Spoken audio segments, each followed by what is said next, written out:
kemarin baru aja Pak Purbaya bikin pernyataan yang heboh atau menggemparkan lagi nih dari yang sebelum-sebelumnya. Beliau bilang bahwa beliau pede Pada waktu zamannya tax Pak ratio SBY, APBN tax menjadi ratio itu sekitar 11% 11. tanpa Betul. beliau ngapa-ngapain. 11%. Zaman Jokowi turun Tentunya 10,5, antara 10 kita sampai tidak bisa 10,5. percaya Itu dengan, sekitar setengah sampai pernyataan 1%. beliau tanpa adanya data dan untuk naik aja naik. analisis yang lain-lainnya. Jadi gini, kita akan lihat di sini bukan hadir sebagai harapan kosong, melainkan Pemirsa, hujan deras yang disertai dengan angin puting beliung menerjang permukiman warga di 2 desa kecamatan struktural dan kebijakan yang sedang bergerak ke arah yang benar. Argumennya berdasar pada total premis kredit. bahwa Indonesia Waktu saya ke Mandiri saya tanya, berapa pertumbuhan kredit Anda sekarang? di mana Sebelumnya 8%, begitu saya injek itu udah naik ke 11%. menunjukkan hasil dan potensi ekonomi di Terus dia tanya ke saya, formalisasi UMKM. boleh nggak saya kasih Satu kontainer, biaya pemusnahannya mencapai sekitar 12 juta rupiah. Belum lagi biaya logistik, pajak yang masih melalui digitalisasi. Direktorat Jenderal Pajak atau DJP telah melakukan terobosan dengan integrasi data secara besar-besaran pada 2023. Inisiatif seperti pertukaran data otomatis atau Automatic Exchange of Information atau IOI dan integrasi data dari platform digital seperti e-commerce, fintech, dan aplikasi transportasi telah berhasil menjaring 10 juta wajib pajak potensial yang sebelumnya berada di luar sistem.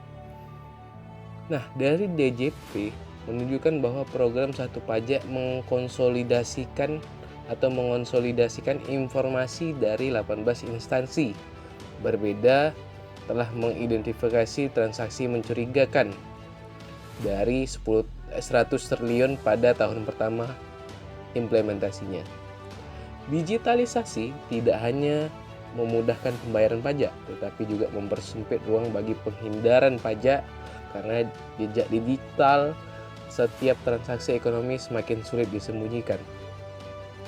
Serta potensi penerimaan yang sangat besar dari penegakan hukum terhadap penghindaran pajak korporasi, khususnya praktek transfer pricing atau preaching. Bank Dunia memang memperkirakan Indonesia kehilangan 300 triliun per tahun. Nah, itu angka yang cukup besar.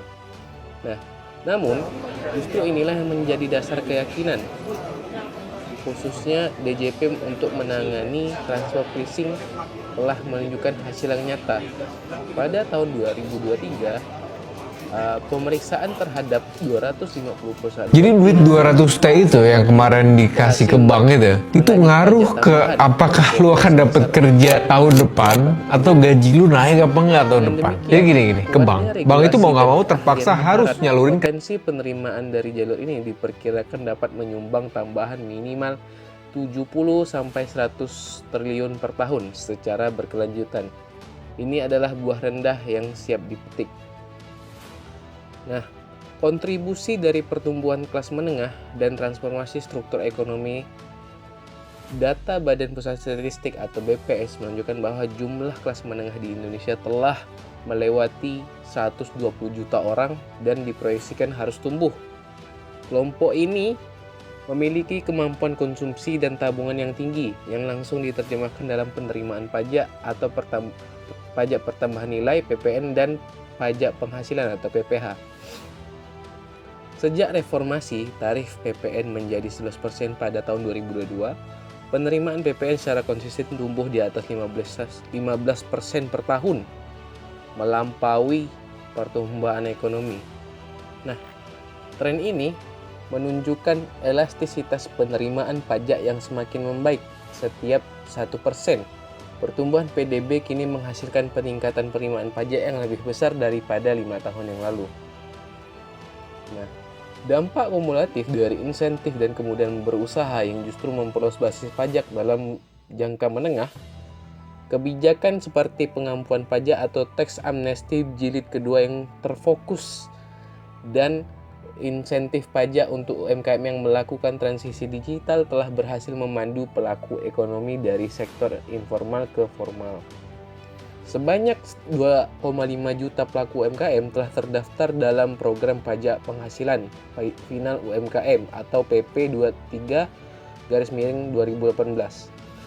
Dengan tarif hanya 0,5%, meski tarifnya rendah, mereka kini tercatat dalam sistem.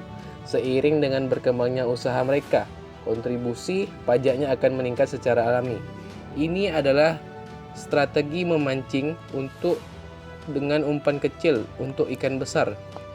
Faktor political will dan konsisten reformasi, Purbaya melihat bahwa komitmen pemerintah untuk reformasi pajak tidak lagi bersifat sektoral, tetapi sudah menjadi agenda seluruh pemerintah.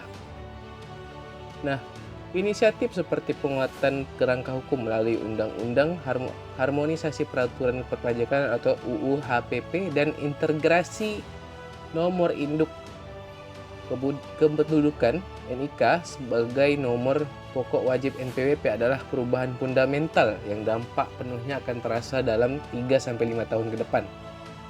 Nah, konsisten ini yang didukung oleh teknologi menciptakan ekosistem kepatuhan pajak yang semakin sulit dielakkan. Nah, tentunya keyakinan pemerintah untuk mencapai rasio pajak di atas 10% pada tahun 2025 sudah tercermin secara implisit dalam proyeksi anggaran pendapatan belanja negara atau Outlook Lab SAMS, di mana target penerimaan perpajakan menjadi 2,387,3 triliun yang menghasilkan rasio pajak sekitar 10,03% terhadap estimasi PDB.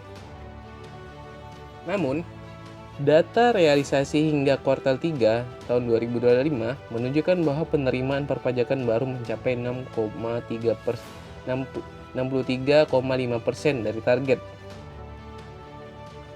Hal ini berarti pencapaian 10% sangat bergantung pada lonjakan penerimaan yang sangat kuat di kuartal 4 yang harus mencapai 870,7 triliun. Nah, angka ini 32,6% lebih tinggi dari realisasi kuartal 4 tahun sebelumnya, sehingga hanya dapat terpenuhi jika akselerasi kegiatan ekonomi di sektor swasta benar-benar terjadi secara signifikan sesuai asumsi optimis dari Pak Purbaya. Nah, sementara itu, penerimaan negara bukan pajak atau PNBP menunjukkan kinerja yang relatif lebih baik dibandingkan targetnya, yaitu 72,3% sampai dengan bulan September 2025 ini. Meskipun PNBP tidak dihitung dalam rasio pajak, kinerja solid ini sangat vital karena berkontribusi pada total pendapatan negara.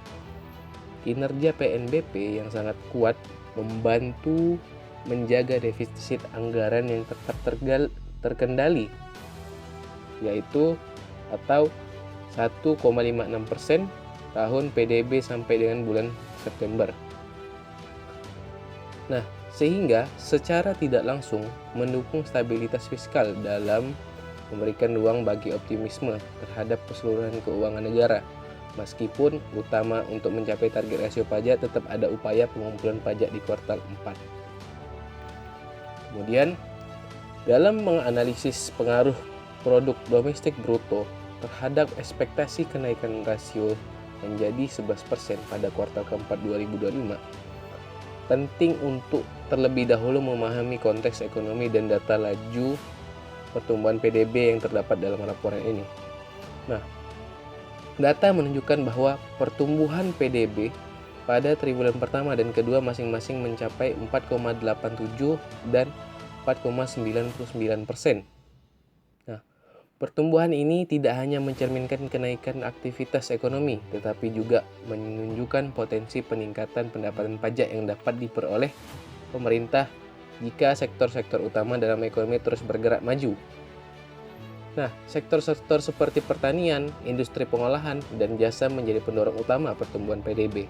Misalnya, pertumbuhan yang signifikan dalam sektor pertanian serta industri pengolahan non migas dapat berkontribusi pada peningkatan output dan gilirannya meningkatnya basis pajak.